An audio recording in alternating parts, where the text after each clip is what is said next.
Hi there, I'm Larry Dowdy. And I'm Janet Rose. And when you hear the name George Caylor, maybe you think of politics, breakfast, a husband, good husband, a grandfather, bass player, fisherman, lover of motorcycles. Great guest on the radio. But today, we've got him here as an author. His new book is called Surviving Georgie. George Caylor, welcome. Thank you. We're excited to have you here today, George. And we want to start out by asking you, what is the book Surviving Georgie about, and when and where does it take place? The book takes place outside Punxsutawney, Pennsylvania, on the little dairy farm. It was Pennsylvania Dutch country, and we were Pennsylvania Dutch, but we weren't Amish. And the book starts off with a little history of the area. For instance, Belle Hartley, who got her foot cut off in a mower, but made her own tourniquet, put her foot in a bucket, and took her foot and herself to the hospital all by herself. Wow.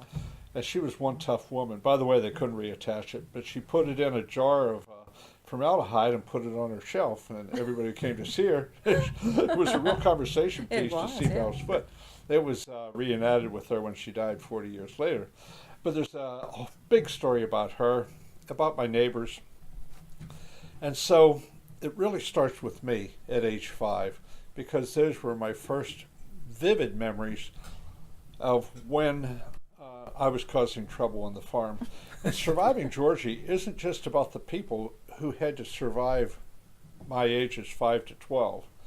I was really a weird kid. The world was my Disney World, really, and my Smithsonian Institute as well. And it was for me to experiment. And the people who inhabited my world, they really didn't understand their new roles in life, was to entertain me and for me to find out about what works and what doesn't. And so ages 5 to 12, and then it stops to 12, because when I stopped being a non-teenager, well, things changed. So, as they always do. Yeah. but Surviving Georgie is also about me surviving those ages. And I survived several times. Daddy rescued me from a rabid dog. He rescued me when I fell through the ice. And there's about 12 incidents in the book where he almost gets killed at my hand. And so he survived me, as did my school teacher. Not only survived you, but lived to be 100. Yes. Well, Nietzsche said, "What doesn't kill me makes me stronger." There. That's right. Daddy almost died several times at my hand, and he lived to be 100. So. Well, you're now 73 and just getting around to writing a book about, I guess, misadventures of your young life, going back to age 5. How do you so vividly remember things 68 years later? I couldn't tell you what I had for dinner last night. You actually remember things that happened early in your life better than you do what happened yesterday. I have a good memory for details. In fact, when Joanne, my wife, and I are watching Turner Classic Movies, maybe a movie we haven't seen in 30 or 40 years, the actor will be on the screen, and I'll say the dialogue, and then he'll say it. Wow. And then the girl will say the dialogue right after I've said her dialogue, and Joanne will say, "Stop it, stop it." But I remember great details, what people said, how they looked when they said it, the details around it. And you'll discover this if you write a book about your early childhood. When you dig down, you drill a mine shaft way down into the recesses of your brain, what you discover is it starts going out as well. And the things that you haven't thought of in years, maybe decades, come to life. And you remember the most amazing details. Just the way people looked when they said something to you. Usually they looked frightened when they said something. Well, yes, that's the name. But it's seven, and my dad was good at that too. Even at age 100, he could remember when he was 3, when he was 4. That's amazing. That is amazing. So all of your readers are not going to have had the same experiences, certainly, that None you've of them had. will. No, and certainly not the adventures that you've had. That's for sure. So how do you think they're going to be able to identify with your young life? I wrote this book for people 60 to 90 mainly. because it's about the way things used to be. The one-room schools, the Judeo-Christian culture, the safety that we felt if you were out all day and your parents didn't know where you were and they weren't afraid because nothing bad happened. I wanted them to remember the way things were. But I was, about a year ago when I started writing this book, I read a story to my granddaughter who was 6. And she said, "Grandpa George, every little kid is going to want to read this book." And I said, "Why?" And she said, "We can't even imagine tying a bunch of chickens to our wagon to make them pull us." The other things that you did in your stories. Wait. You tied a bunch of chickens to your wagon to pull you. What was after a couple of failed attempts. Oh. I tied the beagle to my wagon, and no matter how I beat him, he couldn't pull my wagon, and wouldn't pull it. He just lay on his side and kind of looked around looking like, why? Why are you doing this to me? I thought we need something bigger than a beagle, and I was able to rope a heifer. Ah. It took me about 100 times, but I finally got the rope around the heifer, and I tied the other end to my wagon. But the heifer just stood there, so I picked up a rock, hit the heifer in the rump. Well, you would think that she would just start walking. No, they don't just start walking, they run. Well, when the slack gave out in the rope, the wagon, I was introduced to momentum and Right, that's right. and what happens. And inertia, I was the inertia until that wagon went out from under me. And then as I was lying on the ground, I saw some legs walking by, chicken legs. And I'd seen a box of 20 Mule Team racks on my mother's laundry shelf. And Which to this day is some good stuff. Absolutely. Yeah, good stuff. Yeah. But those 20 mules could pull a very large wagon. And I thought, a dog is too small, a heifer's too big and too dangerous. Chickens are too weak, but what about a team of chickens? A very big team. 20 team chickens. The story turns out very, very badly. I won't get into it. It turns out badly for them and for me. You know, maybe if you could just gone with reindeer, It would have been. a lot It would have better. been We had better. no right. reindeer. I asked my dad to buy me a goat, but we had a dairy cow farm, and we're pragmatists, and goats were out of the question. He didn't like any of my suggestions. For instance, one day he was butchering a hog, and I said, "Why don't we just let the thing loose, maybe for an hour, and then go hunting it? It'll make it more interesting for the hog, and if we don't get him, he survives. We'll shoot some poor dumb hog that didn't get shot." He rejected that idea. He rejected all my ideas, as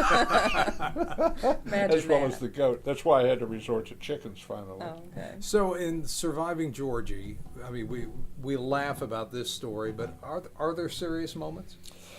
There are. When I was in 3rd grade, I lost my best friend Timmy, and I was with Timmy right before he died, and he said, "Georgie, I'm not afraid. I can hear the angels. They're singing to me. It's so beautiful." 3rd grade. When I was writing about it in the book, I actually started crying, almost crying now. But there's a lot of touching moments in the book, as well as the funny stories, and just a lot of human interest in the book, the way the small country churches worked back then. We had a solar eclipse in 1954. I think it was October 19th, 1954, and everything got absolutely dark at about noon. We didn't know there was going to be a solar eclipse, and it was cloudy that day. And at noon, everything just turned like the dead of night. Well, we had this rascal in the community, a big drinker, womanizer, horrible person, never went to church. He ran to the church to get saved because he thought the world was coming to an end. But the moon made its way past the sun. Oh, okay. He went back to being as bad He was as back to his womanizing ways. He No was problem. awful. That's Anyway, right. so a lot of human interest stories in the book about the church, but mainly about Pine Run School, a little one-room school that I went to, and the teacher who was the teacher, the janitor, the principal, the counselor, everything. And probably in today's money got paid around $20,000 a year. You had to really want to teach. You really And did. yet our scores were the highest in the Pennsylvania, we called it the jointure, the Pennsylvania jointure, our achievement test. And I think it's because we heard the same lesson over and So over. many different times, sure. If you were in first grade and you were listening to the 8th grade Listen. lessons, you heard it, and as you went through school, it was repetition. And you really knew it by that point. So. We read the great classics. We read philosophy. It was a great school system back then. Well, speaking of reading classics, there was an English professor that has compared Surviving Georgie to Catcher in the Rye.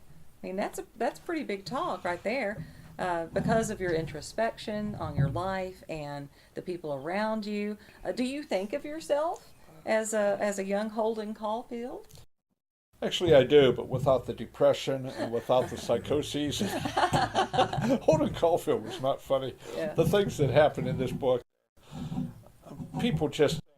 Yesterday, a friend of mine who read an excerpt from it, he's going to do an accompanying Bible study with it, but he said he read this one story, and he had to just leave it because he was choking, laughing so hard about the Christmas program at the one-room school when Mary decided to throw up.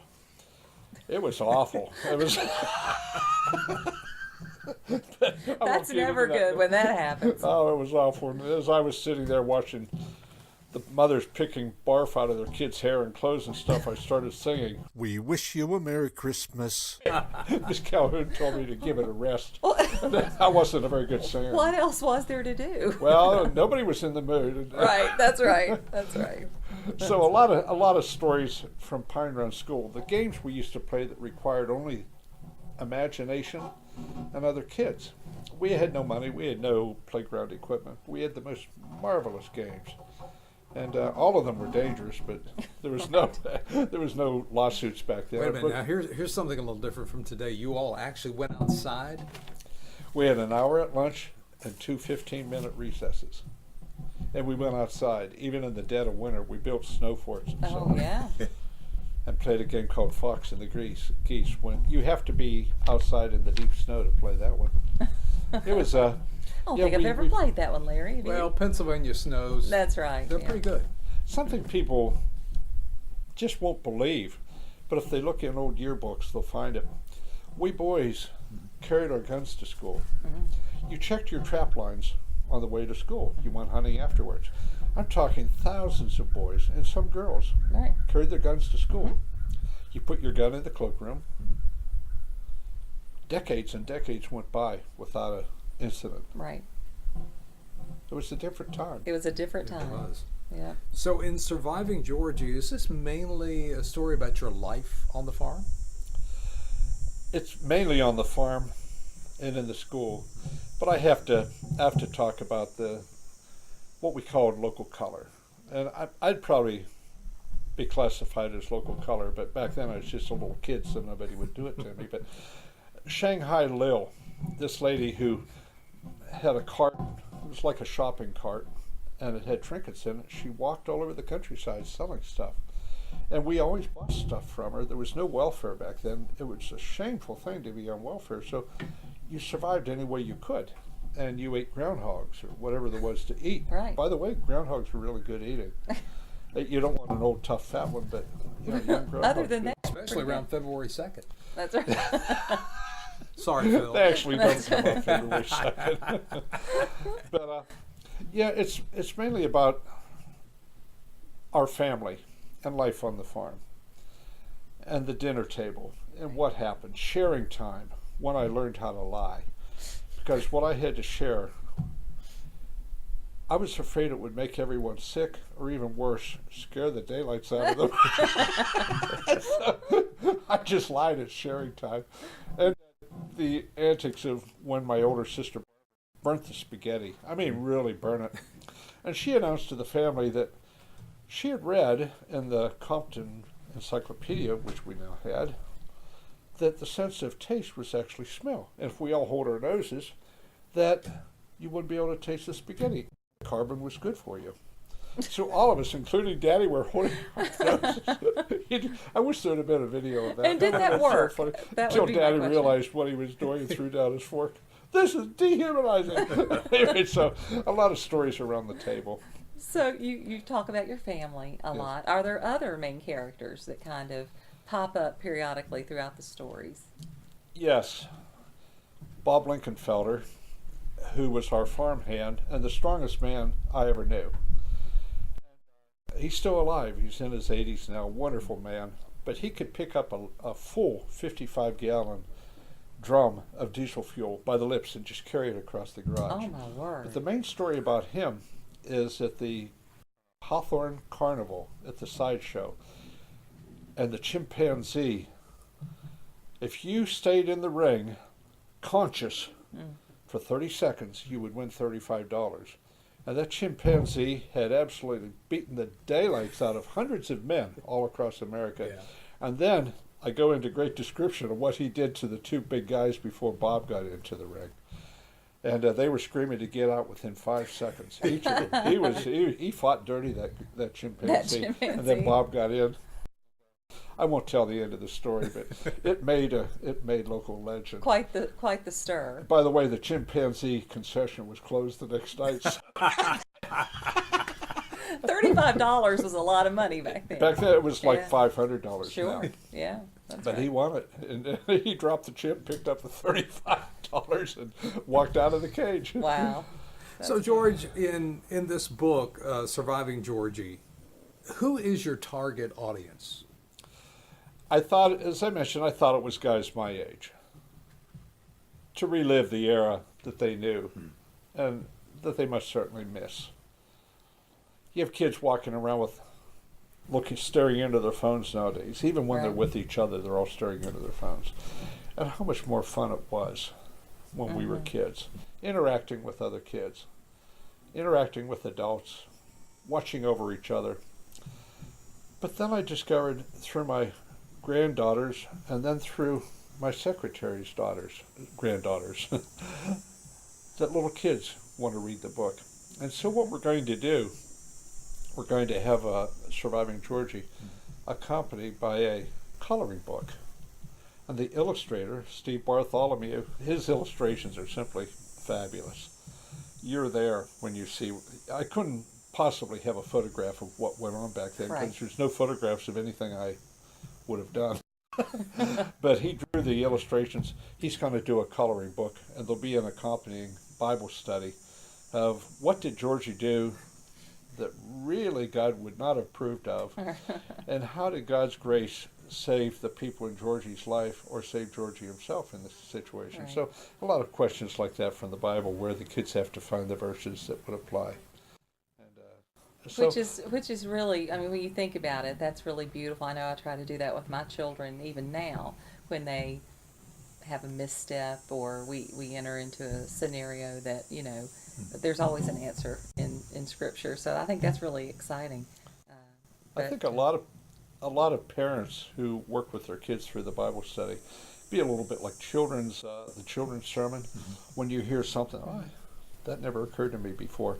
I think parents will be getting a lot out of the coloring books and Bible studies as well. And then they were talking about having a Georgie doll. I was a cute little thing when I was 5 years old. So maybe patterning, I got ugly afterwards, but patterning a doll after me and maybe that'd be some other fun. merchandise. We'll see how it all works out. I don't know if I would have done this had I known how complicated it was going to turn out. Right. But there's still a lot of stories left to tell, I suspect. So if this goes the way we think it's going to go, will there be follow-ups? I have a friend in Atlanta who writes books on the rock bands of the 60s. He's written a couple of successful books. And he's asked me several times if I would write a book on the rock and roll era, touring for 6 years. And I think my next book, though, after this one, whatever it is, it'll be very different because I was different. I turned 13, got into high school and college Right. and so on. So we'll see how this one goes first. People Okay. might hate it. So I don't think what? so. Well, we'll see. I don't think so.